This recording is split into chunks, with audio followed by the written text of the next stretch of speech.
A restful night's sleep can feel like a myth. We hear about the value of sleep and how important it is to our overall well-being, and that is absolutely true. But what do we do when it feels very hard to come by? Now, here's the truth. There is no one thing that I can share with you that is going to fit everybody. And so I'm going to share with you a few movements that you might like to try as you wind down for sleep. We have to just give things a go and see how they work for us, knowing that we get to decide what is supportive, what is helpful, and put those things in place. So these movements that I'm going to share with you, I'm doing over on a yoga mat, but you could absolutely do them just by the side of your bed or even in the bed if you felt like it. So the first movement is a simple cat-cow, but we're going to really focus on our out-breath. And the goal here is to influence the nervous system as we do. So we're going to inhale, lifting our head and tail, and then we're going to exhale, and we're going to make that exhalation nice and slow as we push through our hands and round up through our spine. So we inhale, and then make the exhale longer and slower, exhaling. And we're going to turn this into a little bit of a somatic movement by focusing on what we feel contracting as we lift our head and tail. And then imagining that slowly, slowly melting as we round and exhale. And you could do 4 or 5 of these. It doesn't have to be a lot. Really focusing on that slow exhalation out through your nose and in through your nose if that's possible.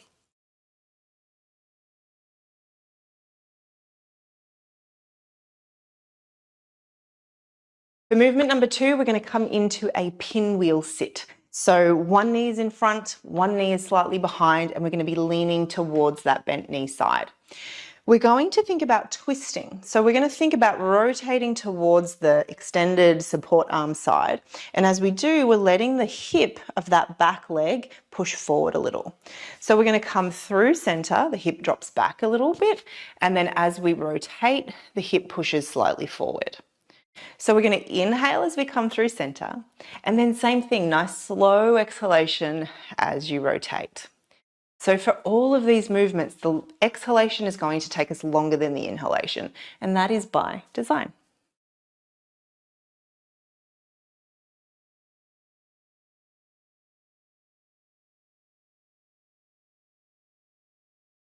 And of course, we'll change sides. So same thing here, we're exhaling as we rotate, letting that back hip come forward, inhaling as we return to center, and letting that exhalation take you longer than your inhalation. If it's helpful for you to count, you could count in for 4 and out for 6, or even 8. And just 3 or 4 on each side is enough. For this third movement, you're going to want a blanket rolled up into a cylinder, or if you have a squishy Pilates ball, you can use that instead. So we're going to be lying down on one side. You can use your arm as a pillow or use an actual pillow. And our bottom leg is going to be straight, and then our top leg is going to kind of hook over this blanket.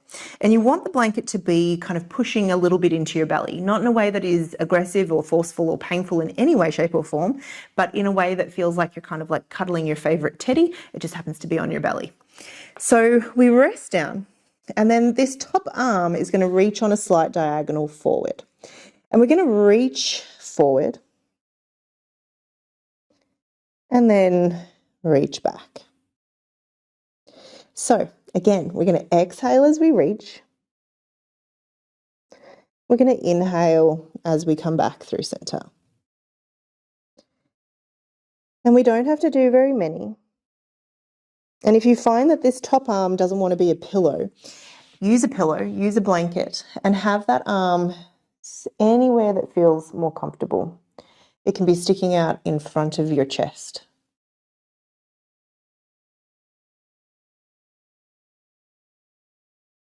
And then, of course, we're going to change sides. So again, bottom leg is going to be straight, top leg is bent, and that blanket kind of nestles in underneath the inner thigh of that top leg and into your belly. And we're resting ourselves down. Arm is a pillow, pillow is a pillow, or even another blanket. The left arm is going to reach forward, or if you've gone opposite to me, it'll be your right arm, but that second arm reaching on a forward diagonal. And we're going to reach and then come back to where we were. So we exhale nice and slow as we reach, and we inhale as we come back. Movement doesn't have to be very big.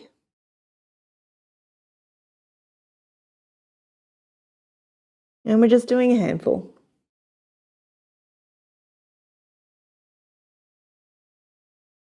Our final movement is going to be using that rolled blanket again, or maybe you're a squishy ball if you've got that instead, and we're going to be lying on our back. So lying on your back, we're coming into a position called constructive rest, where our knees are bent, soles of the feet are on the floor, and we're going to pop that blanket so that it's kind of spanning some part of our torso, and that's going to depend a little bit on your height. We're going to have it so that it's on our belly and perhaps on part of the sort of low parts of the ribs as well. And we're going to rest our hands over the top. So you could be using one hand to kind of grip the opposite wrist if that's helpful. If this pressure doesn't feel good, let it go. Do the movement without it. And what we're going to do here is a little movement through the pelvis. So we're going to tip our pelvis forward, which is going to give us a little arch in the low back. And then we're going to tip the pelvis back and start to flatten our low back towards the floor. So we're inhaling as we tip our pelvis forward, get that arch.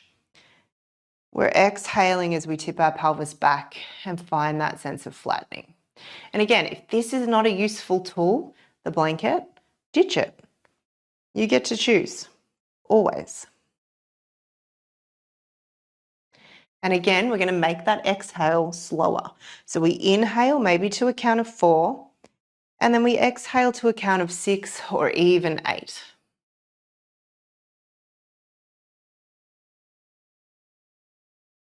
The movement doesn't have to be big, but it can be. Let's do one more. And then finishing on an exhale and letting that go. So you let your pelvis just return to its own natural resting place. And then you can take your arms down by your sides if that feels comfortable. And we're going to take 3 more slow breaths. So in through the nose, out through the nose, a little longer on the exhalation again.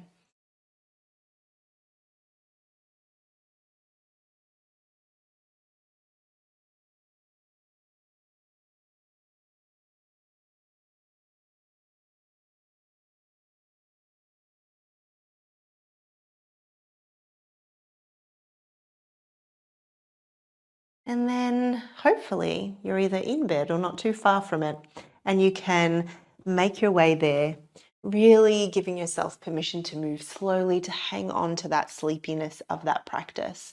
And I hope that a restful night's sleep is yours tonight.